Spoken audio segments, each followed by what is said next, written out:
जी बिस्मिल्लाहिर्रहमानिर्रहीम स्टूडेंट्स, आज हम चैप्टर 15 क्लास 10th, ये चैप्टर 15 है। ठीक है, this is chapter 15 class 10th। ठीक है, उसका बड़ा इंपॉर्टेंट सा एक टॉपिक आज हमने स्टार्ट करना है। ठीक है, इसको हम लोग एमसीक्यूज कहेंगे। ठीक है, ये क्लास 10 की एमसीक्यूज हैं, चैप्टर 10। ठीक है, क्लास अगर हम ये देखें तो इसको ये क्लास 10th का है। ठीक है बेटा, ये भी याद रखना, चैप्टर 15 है और चैप्टर का नाम वाटर है। ठीक है, अगर हम चैप्टर का नाम भी देख ले तो उसका नाम वाटर है। बेटा पहला एमसीक्यू है कि the percentage of sodium chloride in sea water. Sodium chloride आपको पता है जिसको NaCl कहते हैं। ठीक है, that is called NaCl, sodium chloride. और सी वाटर, समंदर में सोडियम क्लोराइड कितना होता है बेटा? तो इसका ऑप्शन जो है ना आपके पास देखो, 0.02%, ये बहुत ही कम है। 97% बहुत ज्यादा है। 2% और 3% में, यानी 3.4 में हमें डाउट का, ये पहले दो तो है ही नहीं है। ठीक है, तो जो करेक्ट आंसर है दैट इज 3.4%। ठीक है, ये सोडियम क्लोराइड यानी सोडियम क्लोराइड समंदर में या सी वाटर में इसका जो लेवल होता है, इसकी जो परसेंटेज होती है वो 3.4% होती है। ठीक है बेटा, तो पहले एमसीक्यूज तो हमारा मेरे ख्याल में हो गया, मुश्किल ही नहीं है। ठीक है बेटा, ये this is the first MCQs. Now come to the second बेटा, the density of water is maximum at, एक 0 सेंटीग्रेड, 100 सेंटीग्रेड, 4 सेंटीग्रेड या -4 सेंटीग्रेड। ओके बेटा, तो देखो आपको पता है 0 सेंटीग्रेड पर डेंसिटी, तो इसकी जारी बात है, पानी की तो 0 सेंटीग्रेड पे है ही नहीं, हमने देखना ही नहीं है। 100 बहुत ज्यादा है टेम्परेचर है। तो वाटर क्योंकि एक यूनिक सा सब्सटेंस है यहाँ पे, इसमें इसकी जो परसेंटेज है ना, सॉरी जो डेंसिटी इसकी है, और 4 सेंटीग्रेड पर मैक्सिमम होती है, उसके बाद ये कम हो जाता है। ठीक है बेटा, तो दो ऑप्शन जो है ना हमने क्लियर कर दिए। ठीक है, अब हम आएंगे थर्ड वन पे, which salt does not cause water to become hard. ठीक है, अब काफी है, जैसे ये कैल्शियम हाइड्रोजन कार्बोनेट जिसको CaHCO3 कहते हैं, ये कैल्शियम हाइड्रोजन कार्बोनेट है। मैग्नीशियम हाइड्रोजन कार्बोनेट यानी ये MgHCO3। ठीक है बेटा, और मैग्नीशियम सल्फेट यानी MgSO4, और आखिर में क्या है, NaCl, सोडियम क्लोराइड। ये तो चारे ये मैंने फार्मूले लिख दिए आपको। ठीक है, इसका मतलब ये हुआ कि कैल्शियम, और इसमें देखो ये वाले जो है ना, ये तो आपको पता है बाइकार्बोनेट है, कैल्शियम हाइड्रोजन कार्बोनेट और मैग्नीशियम हाइड्रोजन कार्बोनेट। ये तो हार्ड में तो इसका ताल्लुक ही नहीं है। ठीक है, अब हार्ड में ये दोनों ही है, तो आपको पता है मैग्नीशियम जो है ना ये थोड़ा हार्ड बना देता है। ठीक है, और एक सोडियम क्लोराइड है जो कि हार्ड नहीं बनाता। तो इसका करेक्ट आंसर जो हम आप बताएंगे कौन सा ऑप्शन है बेटा, वो डी ऑप्शन है। बल्कि इसको ऐसे करते हैं ना, स्क्वायर में ढूंढ लेते हैं, ये ले, this is the correct option. ठीक है, sodium chloride is the correct answer for salt which does not cause the water to become hard. This is the correct option. तो इसका मतलब ये है कि हमारे पास ये एमसीक्यू भी क्लियर हो गया। ठीक है, now come to the fourth MCQ, which salt causes temporary hardness in water. ठीक है, अब जब टेम्पररी हार्डनेस की बात होगी ना, तो मैंने आपको क्या कहा था कि उसमें देखिए ये वाली, ये जो ना ये टेम्पररी हार्डनेस के लिए होता है। ठीक है, और ये जो है ना परमानेंट के लिए होता है। अब देखो मैग्नीशियम सल्फेट MgSO4 ये परमानेंट के लिए होता है। ठीक है बेटा, कैल्शियम सल्फेट भी आपको पता है, ये S कैपिटल है। ठीक है, कैल्शियम सल्फेट, इस तरह मैग्नीशियम, यानी ये दोनों भी, यहाँ कहते ये दोनों भी है जी, तो ये तो हमें करना ही नहीं है। ठीक है, इसी तरह अगर हम फोर्थ वन देखें मैग्नीशियम हाइड्रोजन, तो एक ही आ जाएगा, दैट इज MgHCO3। हमने यहीं पे डिस्कस कर लिया था कि ये टेम्पररी हार्डनेस ऑफ वाटर को रिप्रेजेंट करता है। ठीक है बेटा, टेम्पररी। तो यहाँ पे हमारे पास जो करेक्ट ऑप्शन है दैट इज डी। ठीक है, बस आप ये समझ ले कि इसका भी बी है और इसका भी बी है, इसका भी डी है और इसका भी डी है। ठीक है, इजी हो गया ये वाला जी। नंबर फिफ्थ पे आ जाते हैं बेटा। फिफ्थ एमसीक्यू हमें हमसे पूछता है, what is the question, heating calcium hydrogen carbonate. ठीक है, यानी जब आप कैल्शियम हाइड्रोजन कार्बोनेट को जब आप हीट करते हैं, ये हीट करते हैं, हीट का मतलब क्या है, यहाँ पे मैंने डेल्टा लगा दिया। तो कहते हैं कार्बोनेट प्रोड्यूस, इससे क्या क्या बनता है। अब देखो हमें तो पता है कि जब भी हम इसको हीट करते हैं तो कैल्शियम कार्बोनेट बनता है, इसमें कार्बन डाइऑक्साइड भी बनता है और वाटर भी बनता है। तो ऑप्शन हमारे पास कौन कौन से हैं देखिए, कार्बन डाइऑक्साइड बिल्कुल पैदा होता है, कैल्शियम कार्बोनेट भी प्रोड्यूस होता है, वाटर भी पैदा होता है। इसका मतलब है कि ऑल ऑफ दीज वाला ऑप्शन सबसे बेस्ट है हमारे पास। तो इसका आंसर क्या होगा? All of these.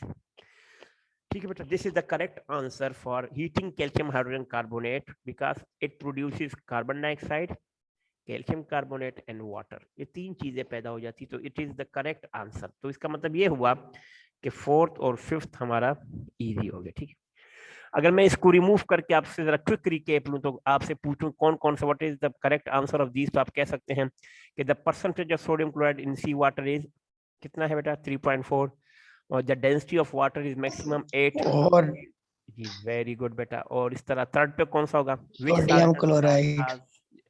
जी बिल्कुल, सोडियम क्लोराइड, वेरी गुड।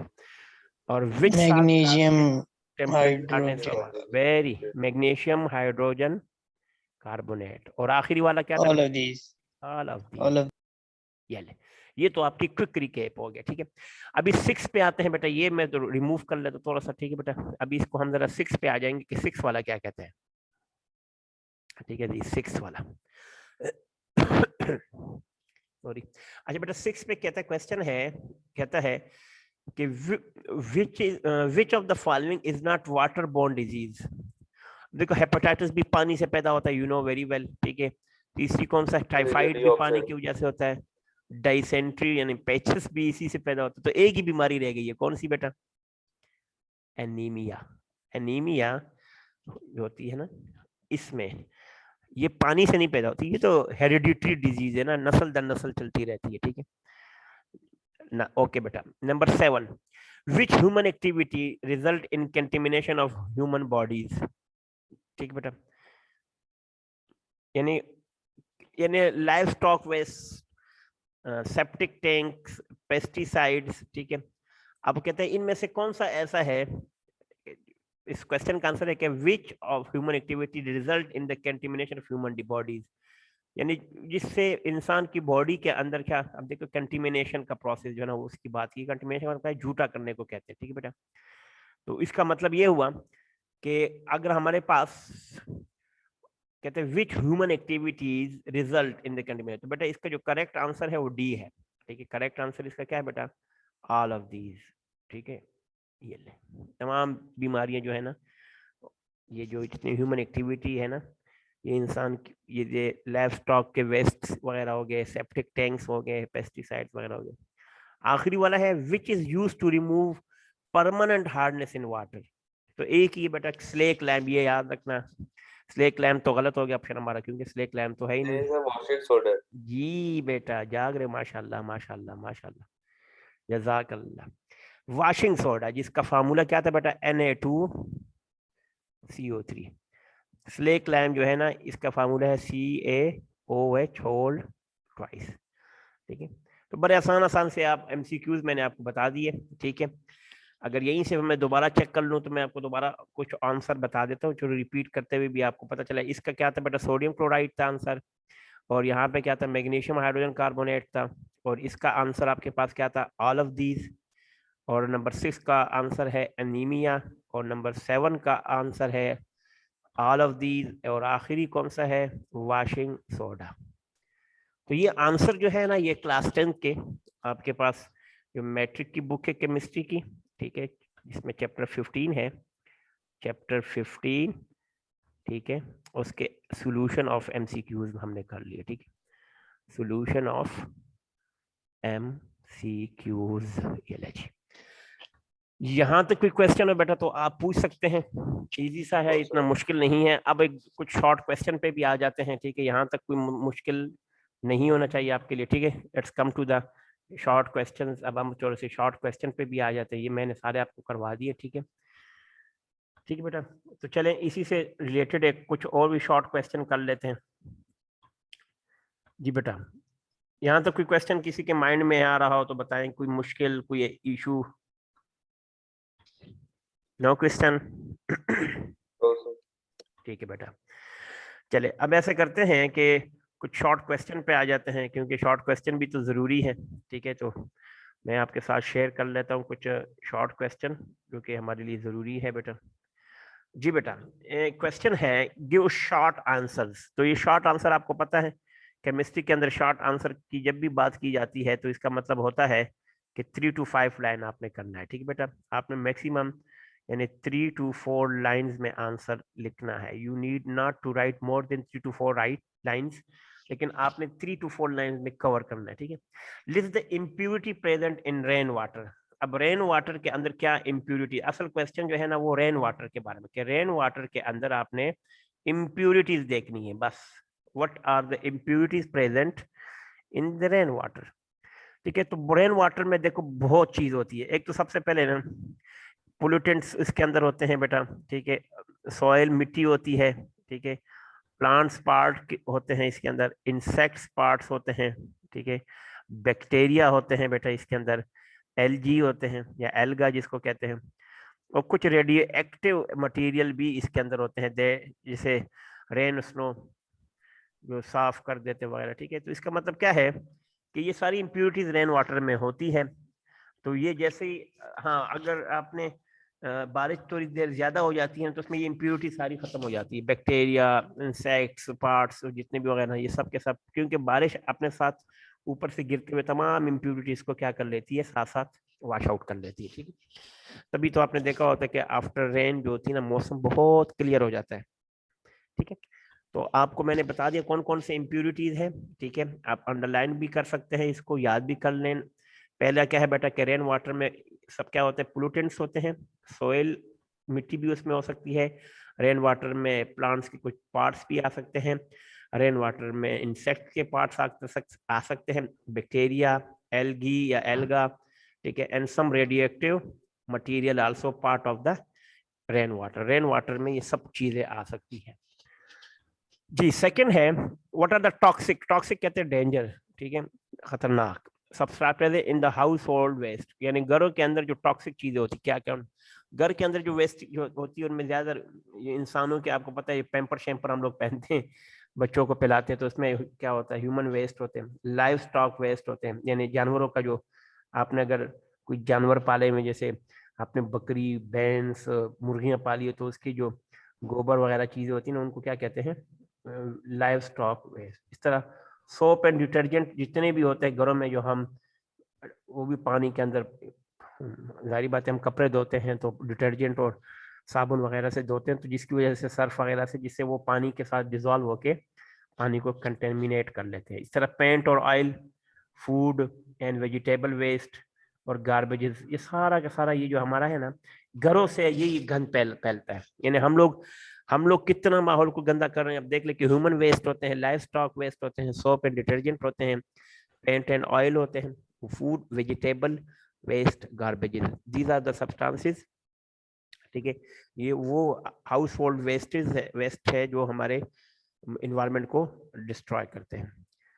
ठीक है, इजी सा है, इतना मुश्किल नहीं है। ठीक है, यहाँ तक कोई क्वेश्चन हो तो बेटा आप पूछ सकते हैं। नो क्वेश्चन, वेरी गुड जी। नेक्स्ट क्वेश्चन इसी से रिलेटेड है बेटा, आगे इसी से रिलेटेड एक नेक्स्ट क्वेश्चन है, आगे है कि यहीं पे कहता है in what ways industrial waste pollute water. जो इंडस्ट्रीज होता है ना इसका बहुत बड़ा काम होता है। ठीक है, तो इंडस्ट्रियल वेस्ट के अंदर तो सबसे पहले जो चीजें हम डिस्कस करने वाले हैं, अच्छा इसमें बहुत टॉक्सिक कंपाउंड्स होते हैं, ये भी याद रखना। इंडस्ट्रीज में बहुत टॉक्सिक होती है जिसमें हेवी मेटल्स होते हैं। अब हेवी मेटल का मतलब क्या होता है, जिनका मोलर मास बहुत ज्यादा होता है। जैसे आपके पास ये सारे के सारे चेक कर ले बेटा, ये सारे। ठीक है, मैं इनको दोबारा देख लेता हूँ। देखो ये जो ये हेवी मेटल्स है, प्लम्बम हो गया, कैडमियम हो गया, हाइड्रोजेरियम हो गया, आर्सेनिक हो गया, बिस्मिथ हो गया। ठीक है, अच्छा इसका नाम भी देख लो, ये है ना एसबी, इसको कहते हैं स्टेबियम, और एएस आर्सेनिक, एचजी हाइड्रोजेरियम, और इस तरह सीडी कैडमियम को कहते हैं, और पीबी पैलेडियम को कहते हैं। तो इसका मतलब क्या है, ये सारे इंडस्ट्रीज में इस्तेमाल होते हैं, लेकिन वहां जब वो इस्तेमाल हो जाते हैं तो ये वेस्ट कर लेते हैं। तो वेस्ट करके जब ये पानी में आते हैं, ठीक है, तो ये बड़े हेवी मेटल होते हैं। ठीक है, अब क्या होता है, इसी तरह वाटर फ्रॉम लेदर टेनरीज, जो चमड़ा रंगने वाले कारखाने होते हैं ना, जितने भी चमड़ा वगैरह, वो भी कुछ मेटल्स को यूज करते हैं। ठीक है, तो जितने भी चमड़ा रंगने का काम होता है, ठीक है, तो उसमें क्रोमियम साल्ट इस्तेमाल करते हैं। ठीक है, जिससे क्रोमियम साल्ट होते हैं और हाईली टॉक्सिक, ये बहुत ज्यादा क्रोमियम के जो साल्ट होते हैं जो चमड़ा रंगने को रंगने के काम आता है, चमड़ा को सीधा करने के लिए, उससे बाल हटाने के काम आता है, ठीक है। उससे क्या होता है, कैंसर काज होता है, इट काजेस कैंसर। अच्छा, और इसकी मेन रीजन क्या होती है, जब यही पोल्यूटेंट डायरेक्टली डिस्चार्ज होते हैं ना इनटू वाटर, ठीक है। तो वाटर में जैसे ही होते हैं, तो वाटर के अंदर क्या होता है, मछलियां हैं, एक्वेटिक एनिमल है, वो आपको पता है डेंजरस हो जाती है, उनकी लाइफ को भी थ्रेट हो जाती है, वो भी मर जाते हैं, या वो अगर वो बीमार हो जाते हैं, तो हम जब वो खाते हैं तो यही मेटल हमारी बॉडी में आ जाते हैं, ठीक है।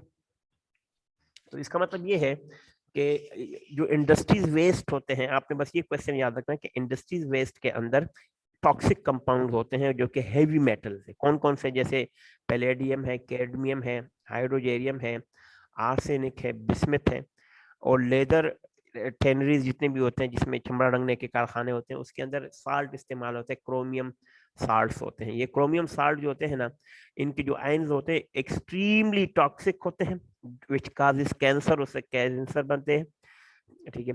वाटर जो है ना, वो आपको पास क्या करता है, अगर पोल्यूट कब होगा, अगर यही मेटल डायरेक्टली उसके साथ डिस्चार्ज के पानी के साथ मिक्स किया जाए, तो उससे ये बीमारियां फैलती है, ठीक है जी। इसका भी आसान सा एक क्वेश्चन था, मैंने आपको बता दीजिए। नेक्स्ट वन क्वेश्चन है कि अगले क्वेश्चन है कि what is water pollution. Question तो बहुत इजी है, व्हाट इज वाटर पोल्यूशन, ठीक है। तो हम चेक कर लेते हैं वाटर पोल्यूशन बेसिकली क्या होता है। यानी वाटर पोल्यूशन कुछ भी नहीं है, तो अगर आपको नहीं है तो सिर्फ आपने ये चेक करना है कि water pollution is the contamination of water body, for example lakes, rivers, oceans, यानी जितने भी वाटर ग्राउंड पानी जो है ना, जितने भी चीजें होती है, ये वाटर बॉडीज कहलाती है, इसको गंदा करना है। हाँ।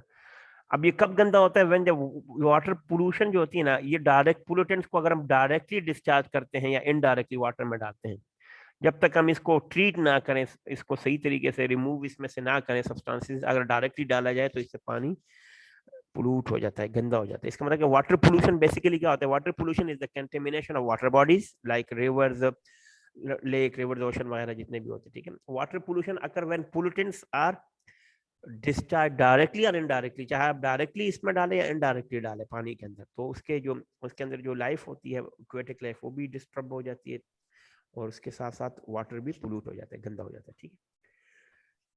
तो बेटा आज हमने कुछ एमसीक्यूज कर लिए और कुछ हमने क्या कर लिए, इसके शॉर्ट क्वेश्चन कर लिए।